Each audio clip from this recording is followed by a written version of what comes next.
Government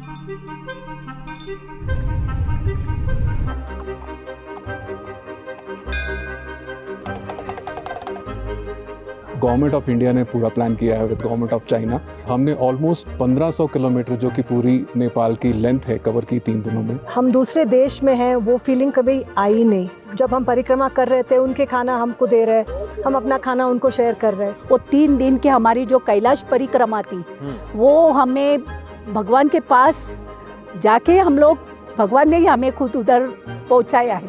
पिछले सालों के बनस्पत इस बार सुविधाएं ज़्यादा है और सुविधाएं में एक अपग्रेड हुआ है, तो इससे तो प्रतीत होता है कि there is a clear attempt. आने वाले अपने सभी जितने भी मन में रख के बैठे हुए हैं कि हमें मानसरोवर कैलाश की यात्रा करनी है, उनसे कहूँगा कि ज़रूर आएँ और आने से पहले अपने मन को और शक्ति को पूरा प्रबल करके आएँ, तभी वो यात्रा शिवा की ब्लेसिंग से बहुत अच्छे से पूरी हुई।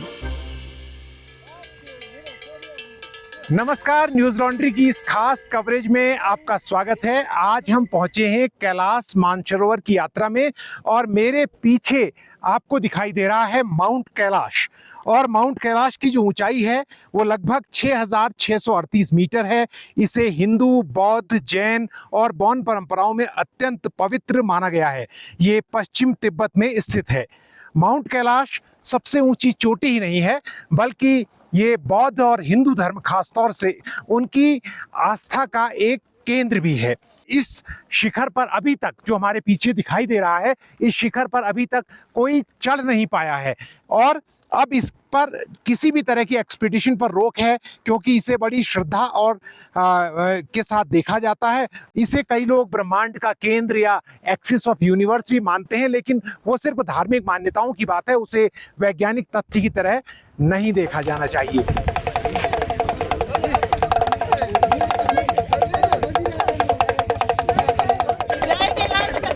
हर हर महादेव, हर हर महादेव, हर हर महादेव।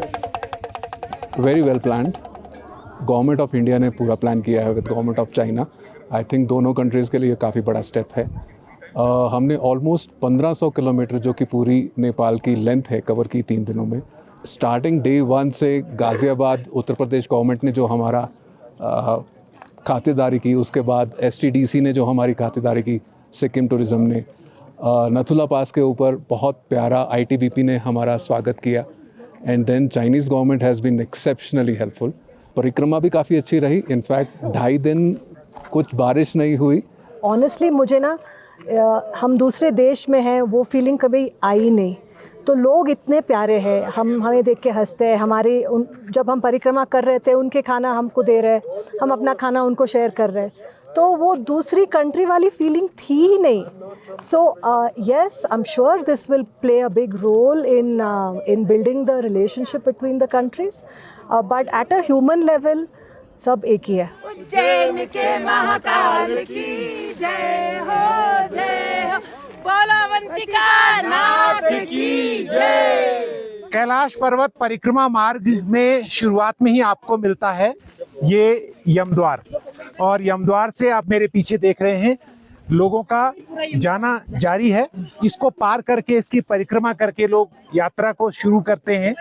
यात्रा के शुरुआती हिस्सों में है और हिंदू मान्यताओं के हिसाब से ये माना जाता है कि यहाँ से आगे बढ़ने में आप जो मृत्युलोक है, जो सांसारिक मायामोह है, उसको त्याग कर आगे जो भगवान शिव का साम्राज्य है, एक तरह से कह सकते हैं, उनका अपना देवस्थान है, वहाँ प्रवेश करते हैं।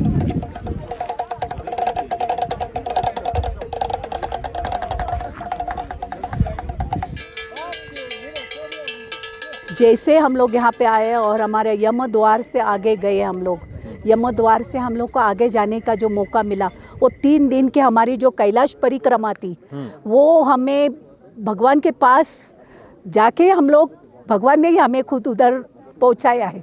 मीन्स अनुभव, वहाँ का एक अनुभव ऐसा है कि कभी हम लोग का ऑक्सीजन कम पड़ रहा है, तो वो टाइम पे हम लोग का जो उधर के जो गाइड थे वो बिना पहचान के, कोई पहचान नहीं है, लेकिन हम लोग को ऐसा पकड़ के, दोनों हाथ से पकड़ के उन्होंने पूरा नीचे वहाँ तक लेके गया।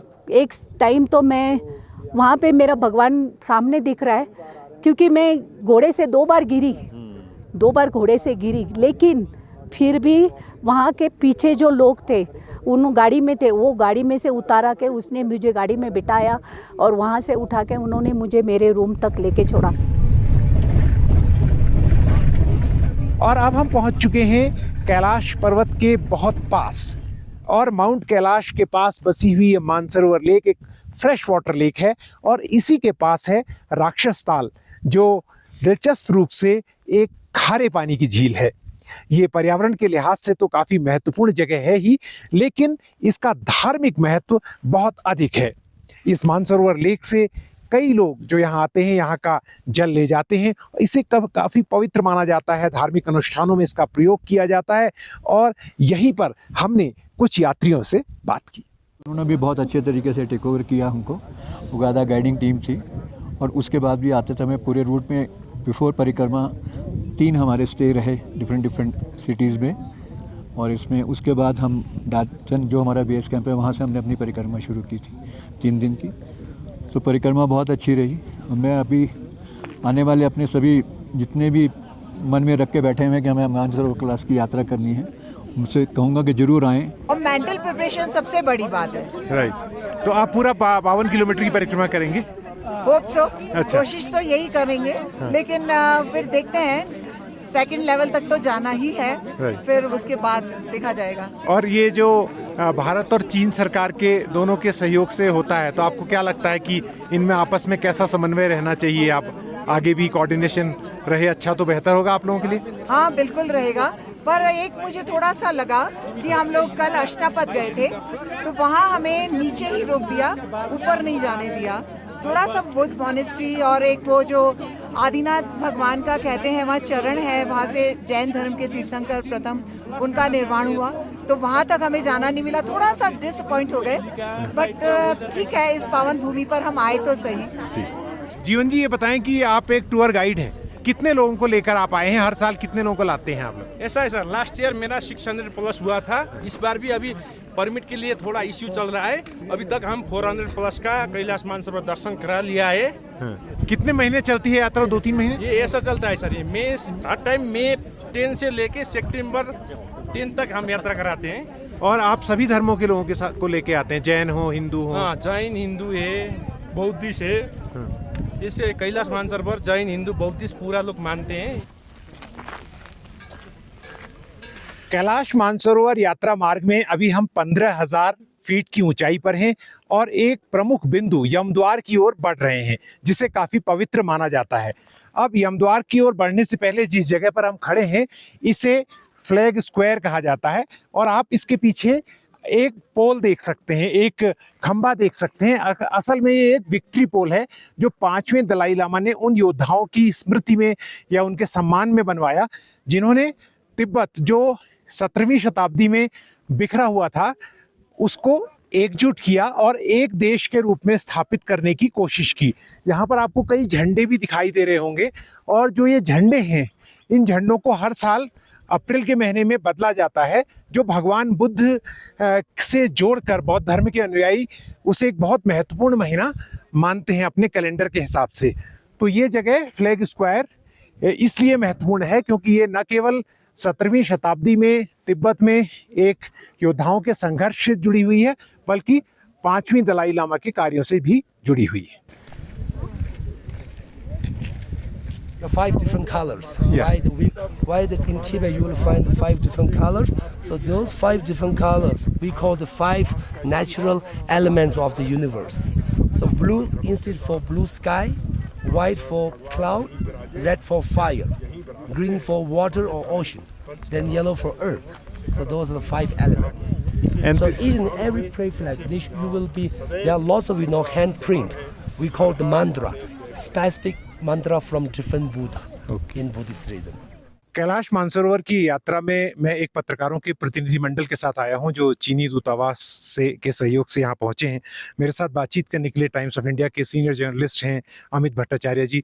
अमित जी, मैं आपसे जानना चाहता हूं कि ये यात्रा का जो हमने प्रबंध देखा और जो लोगों से सुना, उसमें एक स्ट्रेटेजिकली काफ़ी इम्प्रूवमेंट करने की कोशिश की गई है, उसको आप कैसे देखते हैं? जितने भी लोगों से मेरी बात हुई सभी ये कह रहे हैं, ऑर्गेनाइजर्स या जो लोग जुड़े रहे हैं यात्रा से, कि पिछले सालों के बनस्पत इस बार सुविधाएं ज़्यादा है और सुविधाएं में एक अपग्रेड हुआ है। तो इससे तो प्रतीत होता है कि there is a clear attempt from the Chinese government side to improve facilities, probably as part of goodwill gesture, as part of a move to show that they are open to Indian pilgrims coming here. If you look at it broadly, अगर एक wide view इसका लें तो इससे मुझे तो ऐसा लगता है कि मतलब एक आउटरीच है, एकोमोडेट करने की कोशिश है, क्योंकि भारत चीन संबंधों में बहुत सारे प्रिकली पॉइंट्स हैं जिनका निवारण बहुत जल्दी नहीं हो सकता, मगर ये एक ऐसी चीज़ है जिससे एक सिग्नल चाइनीज़ गवर्नमेंट भेज रही है कि हम तैयार हैं और संबंधों को आगे ले जाने के लिए। यहाँ आकर एक बात साफ तौर पर समझ आती है, अगर चीन लासा की चमचमाती सड़कों और यहाँ दिए गए इंफ्रास्ट्रक्चर पुश को दिखाना चाहता है, वो तिब्बत के दूरदराज के इलाकों में किए गए विकास को दिखाना चाहता है और तिब्बतियों के मेनलैंड चाइना के साथ एकीकरण के बारे में बात करना चाहता है, मीडिया में उसे प्रक्षेपित करना चाहता है, और उसी के साथ साथ कैलाश मानसरोवर यात्रा में भारतीय तीर्थयात्रियों को दी जा रही सुविधाओं के बारे में भी बताना चाहता है, तो साफ है कि वो सिर्फ सांस्कृतिक या कूटनीतिक या सामाजिक आर्थिक पहलुओं तक सीमित नहीं है, बल्कि वो एक बड़े बाजार, एक रणनीतिक पड़ोसी के रूप में भारत के महत्व को समझ रहा है। आने वाले दिनों में क्या चाइना की आउटरीच जारी रहेगी या चीन और भारत के बीच उच्च स्तरीय वार्ताओं में इसका असर दिखाई देगा, ये वक्त ही बताएगा। लासा से न्यूज़ लॉन्ड्री के लिए हृदय जोशी।